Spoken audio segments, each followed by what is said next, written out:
Pour les différentes rubriques, la synthèse des projections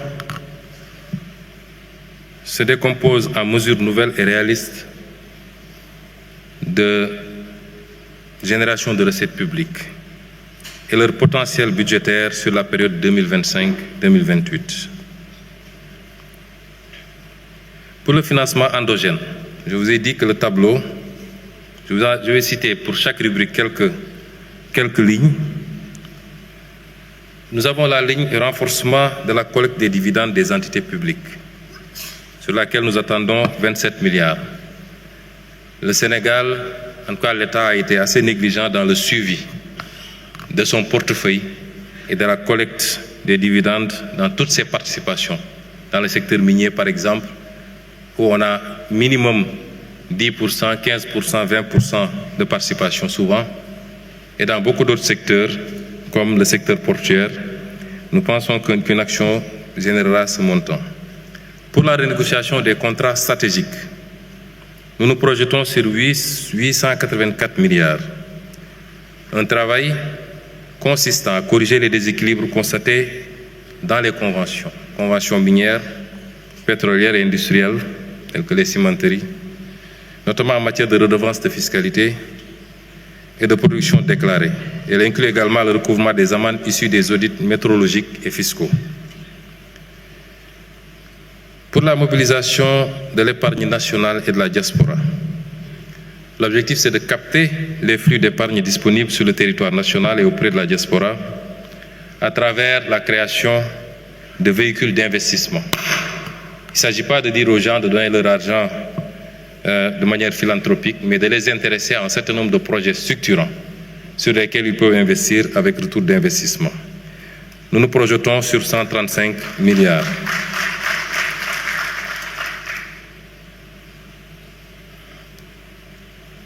Sur le déploiement des financements participatifs et solidaires, le WACF, les instruments tels que le Sukuk et les plateformes de crowdfunding, nous projetons 300 milliards. Pour l'approvisionnement gaz par GTA, un élément extrêmement important. Parce qu'aujourd'hui, les contrats de recherche et de partage de production autorisent le Sénégal à notifier ses besoins au plus tard le 1er octobre pour l'approvisionnement de son marché local. Ce que nous avons fait pour 2026. Les gains sont de 177 milliards ou de 143 milliards sur 2026 seulement, selon l'application au nom de la pénalité de 25% prévue et que BP peut vouloir appliquer. Et l'impact sur le kilowattheure, c'est de le faire passer de 115,93 francs kilowattheure aujourd'hui à 76,18 francs kilowattheure. Et donc sur les 3 ans, l'impact attendu est de 435 milliards. Pour les actifs détenus par la SOGEPA, qui peuvent être utilisés comme effet de levier, nous nous projetons à 341 milliards. Pour ce qui est de la régularisation du renouvellement de concessions des opérateurs téléphoniques également, nous nous projetons à 200 milliards. Sur les frais de visa électronique que nous avons décidé d'appliquer pour l'entrée sur le territoire national, aux pays hors Afrique et aux pays africains qui nous appliquent le visa, nous nous projetons à 60 milliards. Sur le recyclage d'actifs comme les autoroutes, nous nous projetons à 126 milliards. Par rapport à la réduction du train de vie de l'État, je vous avais dit tantôt que pour le moment, une seule mesure sur la dizaine de mesures, une seule mesure est pour le moment évaluée. C'est la restructuration du secteur parapublic. notamment la suppression et la fusion d'agences, et elle nous donne un gain de 50 milliards. Les 8 ou 9 autres mesures sont en cours d'évaluation et je peux vous en citer quelques-unes qui sont des mesures fortes relativement à la réduction de la taille de l'État ou du train de vie de l'État. J'ai parlé tantôt de l'élimination des surfacturations sur les marchés et les chantiers publics, la réduction des subventions accordées à certaines entités publiques qui doivent pouvoir avoir leur autonomie financière, la réduction sélective et progressive des subventions aux équipements de pêche, des détaxes de carburant, etc., l'économie sur les frais liés à l'organisation des élections. Et je crois que les conclusions du dialogue politique nous permettraient de le faire, rien qu'avec le bulletin unique. Je passe sur les autres.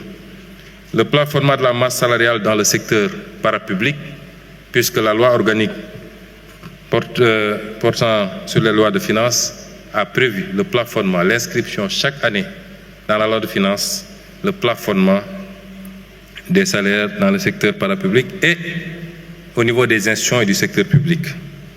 Ça n'a été inscrit qu'en 2021, le décret d'application n'a jamais été pris. Et sur 2026, nous réintégrerons cette mesure qui aura certainement un impact important. La réduction de la fréquence et du coût des missions à l'étranger, la mise en place de la centrale d'achat, la réduction des charges locatives d'eau et d'électricité de l'administration, l'optimisation de la réforme sur les véhicules de l'administration, la lutte contre les pertes techniques même de la Sénélec qui sont évaluées à 90 milliards quand même. C'est autant de mesures qui vont venir abonder cette rubrique et certainement nous permettre de faire des économies extrêmement plus substantielles sur le train de vie de l'État.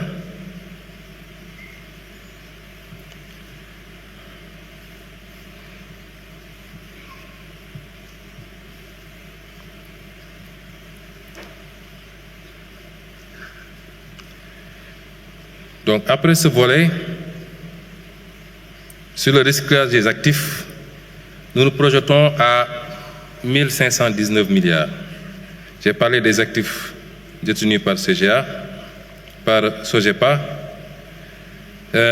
La possibilité d'une cession partielle du sud de l'ancienne base militaire française de Rufisque, si le président de la République l'autorise, ce qui ne semble pas être le cas pour le moment, avec un veto fort des forces armées. Sur la zone économique de Diass, où un modèle d'aménagement et de mise en location ou de cession partielle peut être envisagé, où nous escomptons 215 milliards. La régularisation de conventions des opérateurs, j'en ai parlé, et le site de Dantec où il y a encore 3 hectares que le FONSIS envisage de gérer pour générer 126 milliards. Pas en termes de cession, une fois de plus. Pour la mobilisation des ressources domestiques, nous envisageons avec la mise en concession ou vente partielle de terrains viabilisés des zones à fort potentiel économique. Je veux dire ici, pour les besoins sociaux à des Sénégalais de toutes les couches, mais particulièrement des couches les moins favorisées, mais également pour les besoins du tourisme, où la SAPCO et ses agences dans l'aménagement de sites dans la Petite Côte, Mbodienne et autres, dans le sud, à Béné, etc. Et pour des programmes immobiliers et logistiques. L'évaluation de l'assiette et des droits additionnels nous projette sur 80 milliards. Pour les redevances audiovisuelles, le ministre a commencé déjà un travail important, M. Aliou Sall, ministre des Télécommunications. Il s'agit ici d'aller au-delà de ce qu'il a commencé et de fiscaliser tout ce qui est publicité en ligne, les vidéos sur demande, notamment les plateformes telles que Netflix et autres, les services numériques. On se projette à 16 milliards. Le e-commerce, les revenus d'influenceurs qui, quelquefois, encaisse beaucoup d'argent.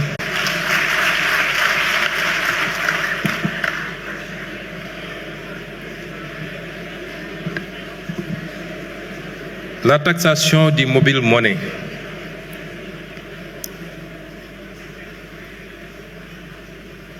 La taxation du mobile money qui existe déjà, mais qui se fait sur des bases très faibles.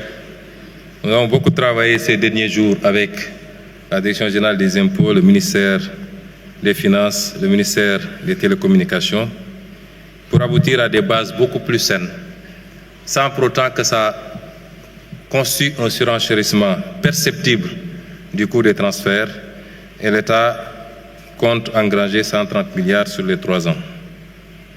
La taxation des transactions marchandes, où nous projetons sur 90 milliards, les transactions marchandes du mobile money. La taxation des jeux de hasard, notamment le pari en ligne et les casinos en ligne. Les jeux de hasard, le jeu en ligne aujourd'hui constitue 80% du jeu de hasard. Il nous faut aller chercher les 20% qui restent. Mais nous avons choisi, puisque dans ce secteur, les bookmakers étaient taxés, la LONASE est taxée, mais les parieurs ne sont pas taxés. Taxation du gain, 75% des mises constituent un gain que le partage des parieurs, mais également nous envisageons un modèle de taxation même de la mise, parce qu'au-delà de la mobilisation de recettes, nous avons l'obligation en tant qu'État de protéger, surtout les petits parieurs, contre eux-mêmes et contre l'addiction au jeu. L'augmentation du taux de la taxe sur le tabac, c'est le même principe que nous envisageons d'amener au plafond UEMOA qui est de 100%. Aujourd'hui, nous taxons à 70%. Et je crois que la fumée peut rapporter 100 milliards.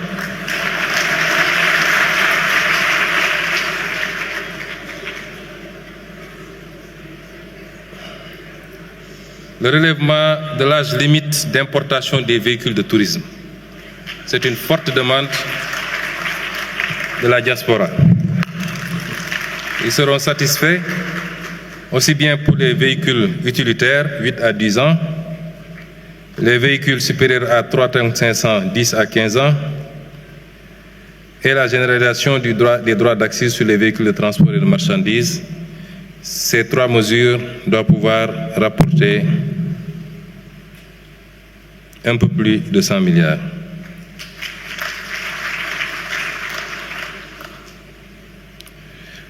La réactivation des droits à l'importation pour les téléphones portables, qui avait été suspendue avec la redevance RUTEL, mais tout le monde convient, les autorités douanières, le ministère de l'économie et des finances, qu'il est temps de remettre en place cette taxation, et les projections sont à 200 milliards. Je voudrais dire que tous les chiffres que nous vous avançons ici sont des chiffres minorés. J'ai demandé à l'équipe de prendre les options les plus minimalistes possibles pour nous aménager une marge d'erreur substantielle.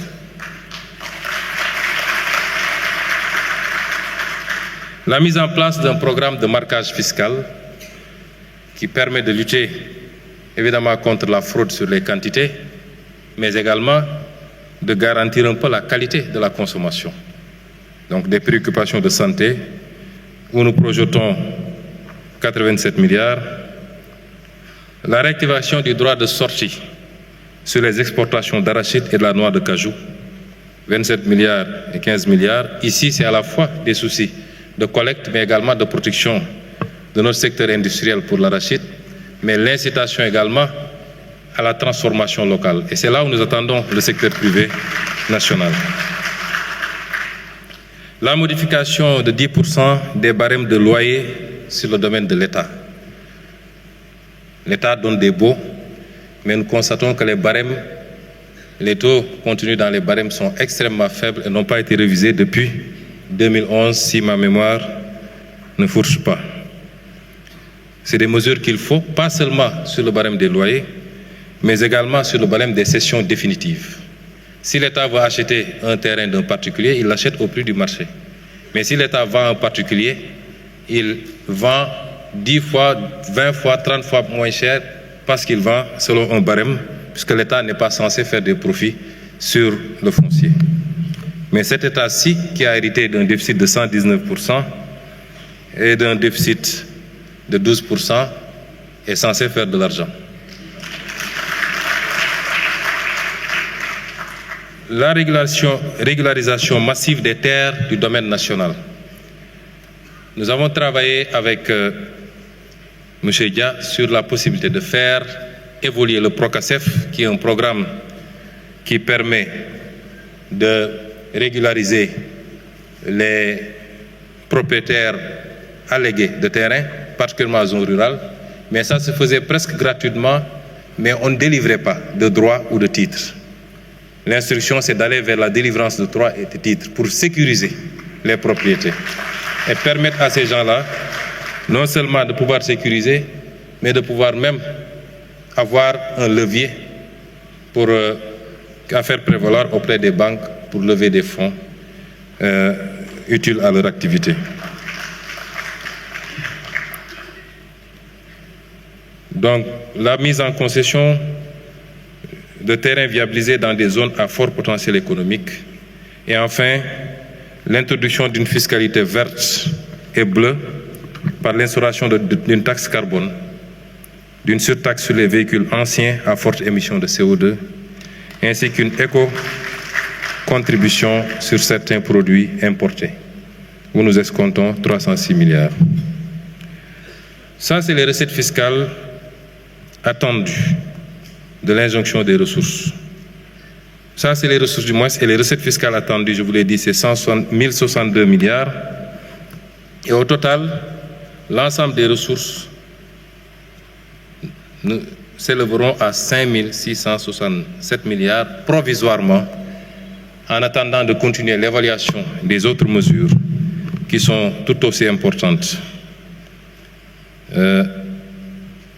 Parmi ces mesures, je peux vous en citer quelques-unes, qui sont des leviers.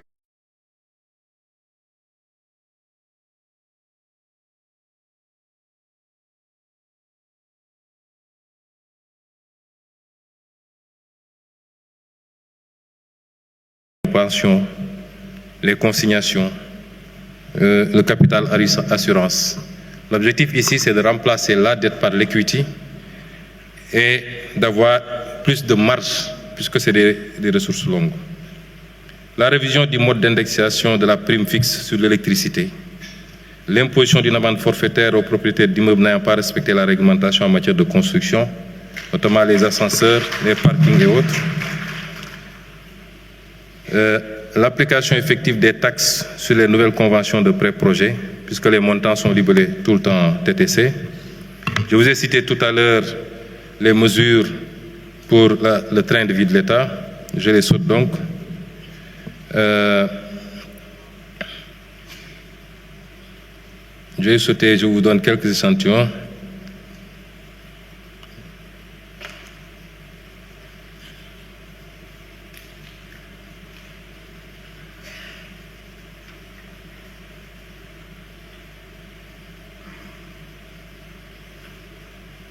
Donc, l'application du droit de sortie sur les exportations de produits miniers non couverts par la stabilisation fiscale, la taxation des occupants sans droit ni titre,